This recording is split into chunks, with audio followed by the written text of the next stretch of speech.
Rodada de uns resultados bem esquisitos, uma rodada bem estranha no Campeonato Brasileiro.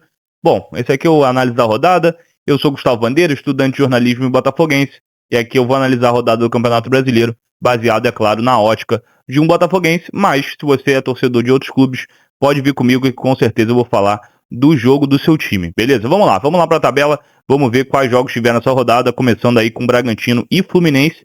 Eu assisti esse jogo.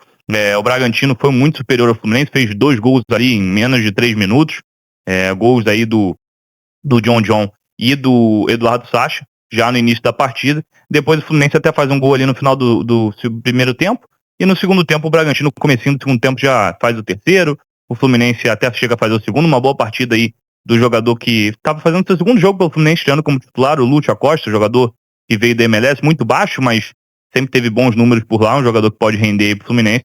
E aí o Bragantino depois fez o quarto, matou a partida e no final ainda teve a oportunidade de fazer o quinto. Quinto e sexto, né? Perdeu 2 chances cara a caras. E o Bragantino volta a vencer no Campeonato Brasileiro. Tava 9 jogos sem vencer no total, contando os confrontos contra a gente na Copa do Brasil. 8 derrotas seguidas. Colou ali na gente, 30 pontos, mas tá com 2 jogos a mais, perdão. Então o Botafogo ainda tem uma oportunidade boa de, com jogos atrasados, aumentar essa gordura aí pro Bragantino. Já o Fluminense tá ali a 5 pontos da gente. E o Fluminense está bem focado nas Copas, até poupou um pouco o time para esse confronto contra o Bragantino. Então, acredito que o Fluminense não deve brigar firme aí com a gente pela essa vaga na Libertadores, mas é uma equipe que a gente tem que ficar de olho, porque se acabar sendo eliminado precocemente das Copas, acho que o Fluminense é muito favorito na Sul-Americana, eliminado precocemente das Copas, acho que o Fluminense pode focar aí no Brasileiro, e aí a coisa pode ficar um pouquinho mais complicada para o nosso lado, ter mais um concorrente direto, mas acredito que o Botafogo está bem na frente dessa disputa. Bom, vamos aí para Cruzeiro Internacional. Cruzeiro 2-1, golaço do Matheus Pereira. O Inter continua mal demais no campeonato, até empatou com o Tabata. O Cruzeiro fez o segundo com o Caio Jorge, outro bonito gol. Só vi um pouquinho desse jogo, não cheguei a ver muita coisa não. Quando eu botei foi o gol do Matheus Pereira.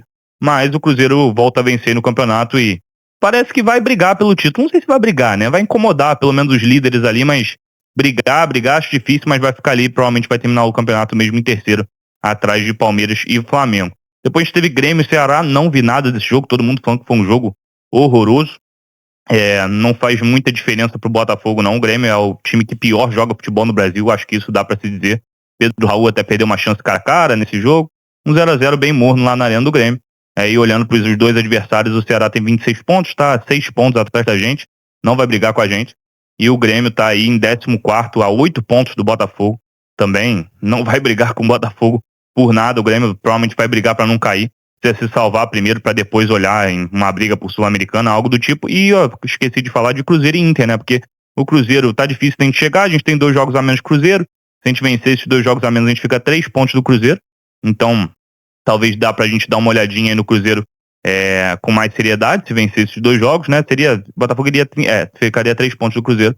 E do Inter, a gente tem uma larga vantagem, que é sempre bom, porque o Inter só tem o Campeonato Brasileiro agora. Então o Inter tá aí a 8 pontos do Botafogo. E o Inter ainda tem um jogo a mais que o Botafogo. Então o Botafogo abriu uma excelente vantagem pro Inter. É sempre bom o Inter não pontuar nesse campeonato. Quando der, né? Claro. Vasco e Corinthians. Bom, 3-2 Corinthians com muitos desfalques. Um resultado surpreendente. Tava achando que o Vasco ia ganhar lá em São Januário. O Corinthians jogou melhor no primeiro tempo. O Vasco melhorou ali no finzinho do primeiro tempo. Fez um gol de pênalti com o Berrete no comecinho do segundo. Depois o Corinthians, que até tava jogando melhor quando o Vasco teve ali o pênalti. O Corinthians voltou a jogar melhor e fez 2, fez o 3, e aí ficou 3-1 e no final o Ryan diminuiu em um belo chute aí pro Vasco.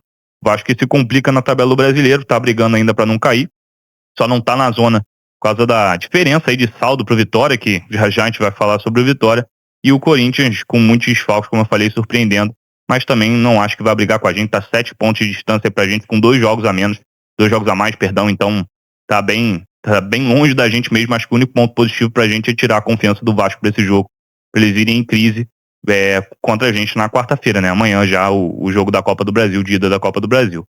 Bahia e Santos, 2-0 Bahia, não vi nada desse jogo, tava vendo o jogo do Vasco, golaço do Luciano Juba e do Lúcio Rodrigues. O Bahia muito bem, tá aí firme no G4, como até diz o título aqui, e o Santos sem treinador ainda, né? O Vojvoda ainda não estreou, mas tá o Matheus Bach lá como auxiliar. E o Santos vai enfrentar o Fluminense na próxima rodada. Neymar aí deve voltar, enfim, o Santos tá numa crise danada. Acredito que esse jogo vai ser uma final lá pra ele, estreia do Vojvoda, o Neymar voltando, então Vamos ver. E o Bahia abriu uma vantagenzinha pra gente, né? Continuou com a mesma vantagem, na verdade, 4 pontos de diferença. Botafogo pode buscar o Bahia, porque é um adversário que a gente tem que ter em mente aí dentro do G4, já que é o mais próximo da gente. Então é sempre bom a gente continuar secando o Bahia, mas dessa vez, infelizmente, não deu. Fortaleza e Mirassol, o Fortaleza perde um pênalti, depois que o Mirassol abre o placar, depois tem um outro pênalti anulado pelo VAR do Fortaleza. O Fortaleza muito mal, Renato Paiva achei que ia ser demitido até nessa rodada, mas pelo visto ainda não foi. Fortaleza está lá em 19º, penúltimo colocado com somente 15 pontos. Juventude e Botafogo não vou falar, porque a gente já falou muito desse jogo aqui, estreia do Cris Ramos aí com 2 gols. Enfim, Botafogo não jogou tão bem, tecnicamente foi uma partida bem abaixo, mas o Cris Ramos resolveu pra gente lá e foi ótimo, porque a gente agora tá em quinto, com 4 pontos continua com 4 pontos do Bahia, como eu já falei, e abriu uma boa vantagem aí para Fluminense, para Atlético Mineiro e para Internacional, que tropeçaram na rodada e podem ser concorrentes nossos pela Libertadores. Falando em Atlético Mineiro, tá aí. São Paulo 2, Atlético Mineiro 0. Atlético Mineiro poupou o time pro jogo contra o Cruzeiro no meio de semana, clássico pela Copa do Brasil, e o São Paulo aproveitou, fez 2-0 aí com gols do Pablo Maia e do Tapia também. Confesso que não vi nada desse jogo, só uma partezinha ali final do primeiro tempo. O Atlético Mineiro até chegou a fazer um gol anulado ali quando eu tava vendo, mas enfim, foi um jogo que pelos números o São Paulo foi muito superior, e o Atlético Mineiro com time reserva não deu caldo.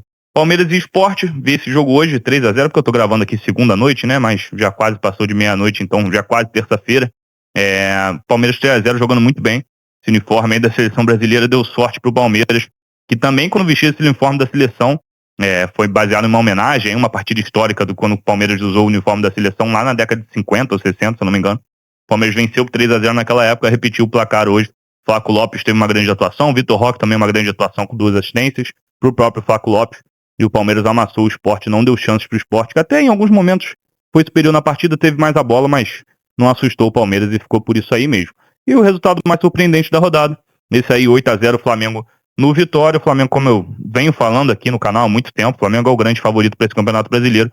Grandes atuações do Pedro, do Samulino, do Luiz Araújo e do Arrascaeta. O Luiz Araújo entrou bem aí no segundo tempo também. E o Vitória deve demitir o Carille, enquanto eu tô gravando ainda não demitiu, mas provavelmente já ele deve ser demitido. E o Flamengo segue firme aí, né, com um elenco muito forte, que teve reforços agora chegando nessa janela de transferências, que deixou o elenco ainda mais forte, grandes nomes, enfim. Torcer pro Palmeiras e pro Cruzeiro conseguirem tirar esse título do Flamengo, mas acho que vai sobrar só pro Palmeiras mesmo essa tarefa de conseguir disputar, porque o Flamengo já tá bem na frente, com um saldo absurdo também, e enfim, é muito melhor, jogando muito mais, né? Muito melhor que os 2 concorrentes que tem. Bom, é isso, galera. Agradeço aí vocês que chegaram até o final desse vídeo. Deixa o like aí, se inscreve no canal. Rodada boa pra gente. Próxima rodada pode ser ainda melhor. Tem uns jogos bem interessantes. A gente vai falar disso na live hoje às 6 horas. E vai bater um papo sobre todas as notícias do Botafogo durante a semana.